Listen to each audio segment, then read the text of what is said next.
Welcome back to Sports Corner. I'm Lindsay Petruni with this week's edition of Excuse You. The Stanley Cup playoff bracket is set and first round games start tomorrow. So who do you guys have as the early favorites to win Lord Stanley's Cup? For many of you viewers who watch the show on a regular day basis, everyone knows I'm the biggest hockey fan ever. Yep, that could not be more sarcastic. Not really. Well, earlier in the year, I picked the Stars, and Yep. I'm changing my pick, James. I'm going to go with the San Jose Sharks. No surprise. No surprise. Here's my reason why. The last 10 games are 7-2-1. And if they, you're going to pick Pittsburgh. I know you are. They beat Pittsburgh earlier in the year. I'll let your ignorance Come on, keep going. all right, let's go here. Joe Thornton has 96 points, one of the best, players in the NHL. Not only that, but MVP candidate. of course, there you go. And also, if you look at Joe Pavelski, who's tied for most goals in shootouts with 7. So I'm going to go with San Jose. Plus, you have Nabokov as one of the best goaltenders. I will go with the Penguins, of course. They have, let me just tell you, they're highest scoring line right now. You got Evgeny Malkin, Peter Sikora, Ryan Malone. Between them, they have 106 point with Malkin, 63 with Sikora, and 51 with Malone. And, I didn't mention the best player on the freaking National Hockey League, Sidney Crosby. So this team is going to win. They have the power, the offensive power, and Marc-Andre Fleury. Now, Fleury's inexperienced, and that's what's going to hurt him. We'll see. We'll see. John Calipari and the Tigers blew a 9-point lead with less than 3 minutes to go in regulation and eventually lost the national championship in overtime. So, guys, what would you have done differently? I know I would have done a lot for Memphis in those final 3 minutes. There's so many what-ifs, Monday morning quarterbacking, kind of a deal. I don't know. Obviously, I would want them to foul because it's a one-on-one situation at the end. You're up by 3. You give them the 2 points, perhaps, and you cut this time down to, 6 seconds left? Right.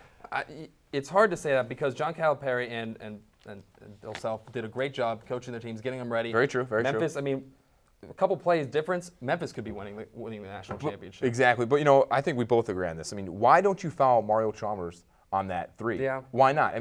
He's the best player on Kansas's team. Why don't you foul him here? Derrick Rose, that's the inexperience right there as a freshman.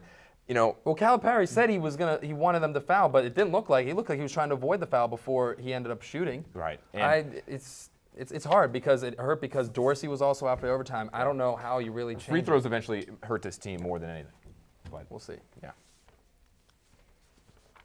7 national championships for Tennessee's Pat Summitt, and the 8th could be on the way with a win over Stanford tonight. If the Lady Vols get the victory tonight, does Summitt deserve to be mentioned as one of the greatest NCAA coaches, men or women's? All right. Yes. Yes. Why not? Pat Summitt is the winningest coach in college basketball. Not just women's, that's including men's, people. Think about it. Pat Summitt, 7 titles. This could be her 8th. She's been to 18 Final Fours. She has more wins than Bobby Knight, Dean Smith. How do you not put her in that bracket? So are you putting her number 1, or are you just putting her in the? Where are you putting her? If you had to guess. I would put her in the top 3. I would not. You want to know who I put in front of her? She was one of the greatest coaches of all. Don't get me wrong. She is. Yeah, I'll put 8 or 9 more people in front of her. I'll put Adolph Rupp from Kentucky. Okay. Bob Knight, John Wooden, Dean Smith. Okay. You're a North Carolina guy. Yep. Coach K will eventually pass all of those and wins. Exactly. You're right. And I'll go with Paul Gallen. So you put that. I put those people ahead of her, and I put her maybe 8 or 9. I was going to say not even top 10, but now I started thinking of it. She's top 10, but I can't put her in front of those guys. Well, I just think the competition is a little more different. I agree with you. I think Coach K will eventually surpass her, but right now I think Pat Summitt, she's just owning women's basketball right now, and that's what's going to be the end of the story for Pat Summitt. The NBA Hall of Fame class of '08 features the likes of Dick Vitale, Pat Riley, Hakeem Olajuwon, and Patrick Ewing. How would you guys rate this class of NBA Hall of Famers? This is an excellent class, Very good. I must say. Yes.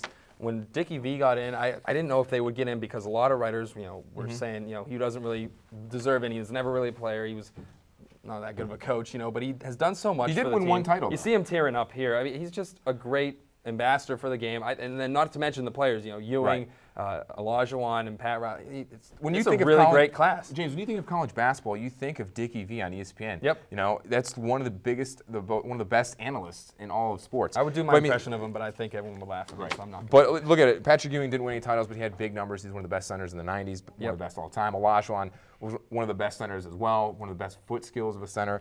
Then you have Riley with 7 titles, so. I don't know. Lindsay, what do you think? I think it's a great class. Yeah, great class overall. I can't believe that all those people were in the same class. You can't really complain about it either. You can't say, wow, that person doesn't deserve it unless you were on that kind of ship with no dignity. They're all equally deserving of this. I agree. Well, coming up after the break, our Sports Corner Pick'em panel will give you everything you need to know about the NHL Stanley Cup playoffs, and Randy Ziminick announces the final standings in Sports Corner's NCAA tournament brackets. Stay tuned. Penguins. Sharks.